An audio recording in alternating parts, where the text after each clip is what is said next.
mga kapiksi. Potential future, ayan no, ito mga rewards talaga to guys, grabe. Potential future nyo in the future, kaya nga potential future. Talagang ito harvest season, ito tag-init season ito mga kapiksi, no, talagang ibig sabihin aanihin mo talaga yung mga itinanim nyo mga kapiksi. Ayan no, tingnan nyo, inaani niya, di ba? So tag-ani season ito, aanihin talaga ninyo yung mga para sa inyo. For some of you, you may be having big clients, kung nasa sales ka, ganyan.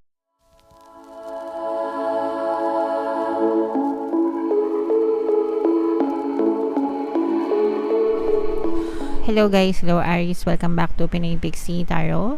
Ang pamagat ng episode natin for tonight is Story Mo Ba To? Ito isang timeless reading para sa Aries, Sun, Moon, Rising Sign, and Venus. Sa reading na to guys, titingnan natin where you are right now, mga potential and challenges nyo, what you need to focus on, your past, present, and future, and yung potential future na ng inyong story mga kapiksi. So shuffle ko yung cards guys, hanapin ko yung energy ng Aries.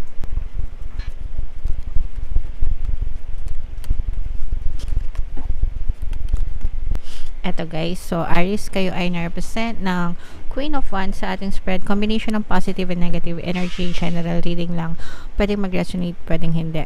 By the way, mga kapiksi, pasensya na kayo sa konting ingay na naririnig nyo sa labas kasi may nagko-construction sa amin. So, pasensya na kayo guys. Alright, so where you are right now, mga kapiksi, for some of you, very relaxed, very peaceful yung energy nyo. For some of you, parang ini-enjoy nyo lang yung fruits of your labor, mga kapiksi. Yung iba sa inyo, sa mga babaeng Aries, sa iba, parang you're expecting a baby, no? Parang yung iba sa inyo parang naka-receive kayo or nakatanggap kayo ng news na baka buntis kayo, ganyan, or yung iba naman sa inyo parang you're manifesting for a baby, ganyan. And yung iba sa inyo parang merong addition to the family, parang merong madadagdag sa pamilya nyo. Pwedeng baka yung anak mo nag-asawa, ganyan. O kaya naman yung anak mo, baka siya naman yung nagka-baby or magkaka-baby, mga kapiksi. Okay? Pero ito, very peaceful energy ito. At saka parang very relaxed yung energy nyo. Sabi ko nga sa inyo, parang ini-enjoy nyo lang yung fruits of your labor, mga kapiksi. Alright? Mga potential and challenges nyo, this is tawag dito, a water sign energy, Cancer, Pisces, Scorpio. For some of you, very kalmado kayo. Yun yung potential nyo, mga kapiksi. Very kalmado kayo sa inyong pamumuhay. Pero for some of you naman, this is a bit of a challenge kasi yung iba sa inyo parang medyo nagiging extra sensitive yung inyong mga emosyon, especially, sabi ko nga, if ever man na buntis kayo, mga kapiksi, normal naman yon na nagkakaroon kayo ng hormonal changes, no? Kaya medyo nagiging emotional yung iba sa inyo, lalo na kung nandun kayo sa season na naglilihi kayo, mga kapiksi. Alright? For some of you naman kabaligtaran, no? Parang feeling ko naman, yung iba naman sa inyo, imbis na expecting a child, maaring nasa menopausal period naman kayo, mga kapiksi. Sa mga babaeng Aries lang yun, okay? Pero kahit babae kayo or lalaki kayo, take what resonates, mga kapiksi, regardless of gender naman itong ating mga reading. What you need to focus on, mga kapiksi, blessings, no? For some of you, kung kayo ay buntes, mga kapiksi, ituring nyo na blessing yan kasi blessing talaga yan, no? Addition to the family. And kahit hindi kayo buntes, mga kapiksi, you will be very blessed. You will feel very blessed, mga kapiksi. And ito yung i-focus nyo ng attention nyo. Kung gusto nyo talagang ma-blessed kayo, practice gratitude, mga kapiksi, pagpapasalamat, no? Gratitude and appreciation. Always appreciate all the blessings na meron kayo. And the more na ina-appreciate nyo yung mga blessings, the more na dadami yan sa inyo. The more na dadami yan. Okay? So, and yung family nyo, parang they are also a blessing to you, mga kapiksi. Okay? So, kailangan alagaan din natin yung pamilya natin dahil blessing din yan sila sa atin. In your recent past, this is your energy, mga kapiksi, masculine energy, fire sign energy, Aries, Leo, Sagittarius. In your recent past, talagang parang nagsikap ka, parang inabot mo talaga yung mga pangarap mo. Naging very passionate ka about reaching your dreams, mga kapiksi. Kaya dun sa present situation mo, sabi ko nga, you're just enjoying what you have, no? Kasi ano yan, resulta yan ng pag-focus mo sa sarili mo, resulta yan ng paniniwala mo sa sarili mo, resulta yan ng pagiging masipag and masikap mo sa buhay mo. So, deserve mo talaga na enjoy mo yan right now, okay?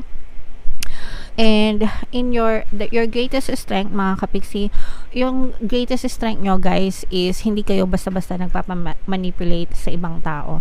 There are a lot of toxic people or situation na pinagdaanan nyo sa buhay nyo, pero hindi kayo nagpadala sa kanila, no? You stand by on your own beliefs. Kumaga parang, sorry, tama ba yung English ko? Sige, pagtawanan nyo na ako, mga kapiksi. Ibig sabihin nun, parang tumayo ka sa sarili mong paa, tumayo ka dun sa mga paniniwala mo, no? So, yun yung ibig sabihin. And hindi ka pabasta-basta nagpa-impluwensya sa mga toxic na tao, and nag-focus ka sa iyong sarili. So, that's one of your greatest strength, mga kapiksi. Hindi ka basta-basta mapagsasabihan ng ibang tao. In short, matigas ulo mo. Okay, lang pa kayo, matigas ulo. All right? And it's an asset. It's a strength for you, mga kapiksi. Okay? In the near future, mga kapiksi, no, parang in the near future, parang gusto mong mag-isa, hindi naman sa gusto mong mag-isa, pero parang gusto mong makahinga-hinga ng konti. Yung iba sa inyo, parang gusto nyo magbakasyon, parang gusto nyo mag-find ng healing place, ganyan. Alam niyo yun, yung parang magsolo na parang magkaroon ng me time, ganyan, i-assess yung buhay nyo, what you want to happen, parang meditate and contemplate, mga kapiksi. So, parang naghahanap ka ng ganun. Kasi yung iba sa inyo, parang feeling ko napagod kayo, very exhausted sa mga nangyari sa buhay nyo, ganyan. Kaya parang gusto nyo naman magkaroon ng some kind of a breather na hinga-hinga, ganyan. So, okay lang yan, guys. Enjoy nyo yan, mga kapiksi, kasi deserve nyo talaga yan. Alright? And, suggested approach, mga kapiksi, sometimes, no, ito yung pagiging cold, mga kapiksi, kasi yung iba sa inyo, pwedeng nagiging tend for abuse din kayo, mga kapiksi, no? So, ibig sabihin, parang maraming taong lumalapit sa inyo kasi maganda yung posisyon nyo sa buhay, maganda yung status nyo, and may mga tao, especially mga kamag-anak, no? na mapang-abuso, na hingi ng hingi, ganyan. Tapos pag hindi mo nabigyan, parang ikaw pa yung masama sa kanila. So, ibig lang sabihin nito, mga kapiksi, you should learn when to say no. Matuto ka rin kayo maging cold sa ibang tao. Hindi yung cold na malamig, pero dapat piliin nyo, kumbaga yung i-filter nyo. Sometimes kasi pag bigay kayo na bigay nyo na lahat, ano yan very draining yan. Kasi parang nawawalan na kayo ng para sa inyo. Nagets nyo ba? Alam ko maraming makaka-resonate dyan kasi maraming ganon na giver. Okay lang magbigay, guys. Walang masama doon. Pero dapat you should know when to say no para hindi kayo abusuhin ng ibang tao. Okay? Alright. What you need to know, mga kapiksi, lalo pa kayong pagpapalain ng nasa taas, no? Your wishes are being fulfilled. Your answers are being your prayers are being granted, mga kapiksi, no? Dinidinig ng nasa taas yung mga pinagdadasal nyo, yung mga pangarap nyo, mga ninanais nyo, no? So it's very important that you persist with your prayers and affirmations and take action, mga kapiksi. Kailangan hindi nyo kinakalimutan yung pagkilos, which is nakikita naman natin na talaga sobrang sipag nyo, mga kapiksi. So pagpapalain pa kayo lalo ng nasa taas, guys. Okay?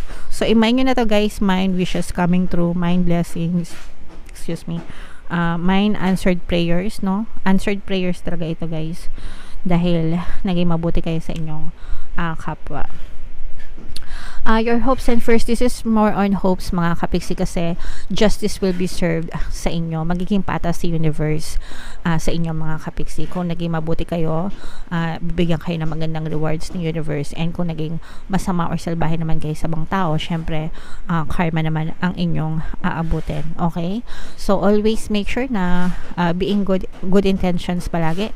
Pero ito nakikita natin na talagang magkakaroon kayo ng, you will be rewarded, guys. I'm sensing kasi sobrang ganda ng nararamdaman kong energy nyo. So, yung mga hirap nyo talagang magpe-pay off yan, guys. Okay? So, tuloy-tuloy nyo lang yan, mga kapiksi. Potential future, ayan no, ito mga rewards talaga to, guys. Grabe. Potential future nyo in the future, kaya nga potential future. Talagang ito harvest season, ito tag-init season ito mga kapiksi, na talagang ibig sabihin aanihin mo talaga yung mga itinanim nyo mga kapiksi. Ayan o, tingnan nyo, inaani niya, diba?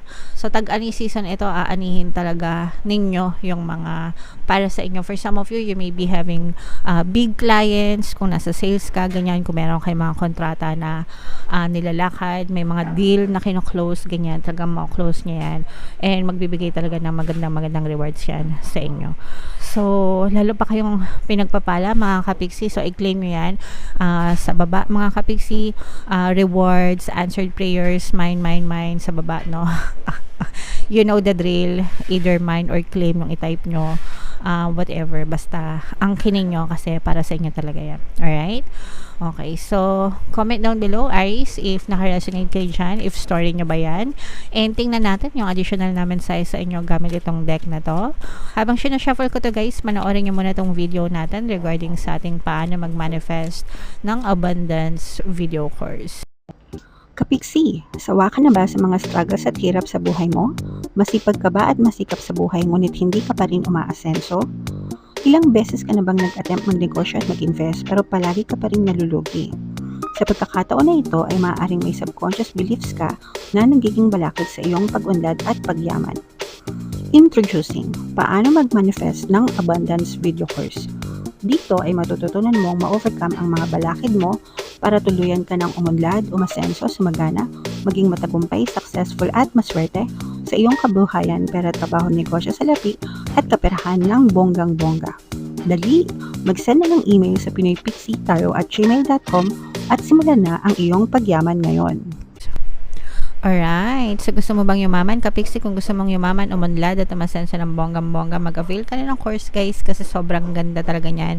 And good news, no, dahil malapit na magpasko, extended yung sale natin until November 30. Mga kapiksi, mag-avail na kayo ng course habang may sale tayo. Magbibigyan ka ng 10% discount sa lahat na mag-avail ng course. Meron din tayong email coaching, guys. Manifest your desires using the law of attraction. If meron kayong mga specific na gusto nyong i-manifest, pwedeng love and relationship, money or career, pwede kayong magpabook ng email coaching session with me. Mag-send lang kayo, guys, ng email sa pinoypixitaro@gmail.com. Ito, guys, so yung additional message sa inyo, Council of Light, Divine Orchestration, Helpers in the Subtle Realms. Ito yung sinasabi ko sa inyo, guys, na talagang answered prayers, no? Hindi kayo pinapabayaan ng universe, hindi kayo pinapabayaan ng nasa taas, hindi kayo pinapabayaan ng mga spirit guides nyo, angel guides nyo. You are always being guided all throughout your journey, mga kapisi. That's why palagi ko sinasabi sa inyo, pray and affirm. Okay? The universe is always listening sa inyo. And yung pinapaklaim ko nga sa inyo, guys, diba? Answered prayers. Kasi nagtutulong-tulong yan sila, no? Para tulungan ka, para ibigay yung mga bagay na hinihiling mo, dinadasal mo, yung mga bagay na deserve mo na makamit sa buhay mo. Okay? So, pagbigyan nyo, sa mga hindi mahilig magdasal, dasal-dasal na, guys. Okay, wag niyong kakalimutan ng pagdadasal, mga kapiksi, which I believe na lahat naman kayo is nagdadasal once, twice a day, mga kapiksi, no? Bigyan niyo ng pagkakataon yung ng panahon, yung inyong spiritual connection, mga kapiksi. Alright? So, comment down below, guys, if naka-resonate ka and yung mga pinapamind ko, no? Kung story mo, comment down below if story niya ba to. And yung mga pinapamain ko guys, i-mine nyo na. Nadidistract ako sa ingay. Pasensya na. Ito yung ating Money 2024 kapalaran. Kung hindi nyo pa napapanood, panoorin nyo na. Super nice, super ganda. And ito naman yung ating success stories ng paano mag-manifest ng abundance video course. Click here to subscribe mga kapiksi. Thank you for liking, sharing, and subscribing. See you again next time. I love you all. Have a nice day. Bye-bye.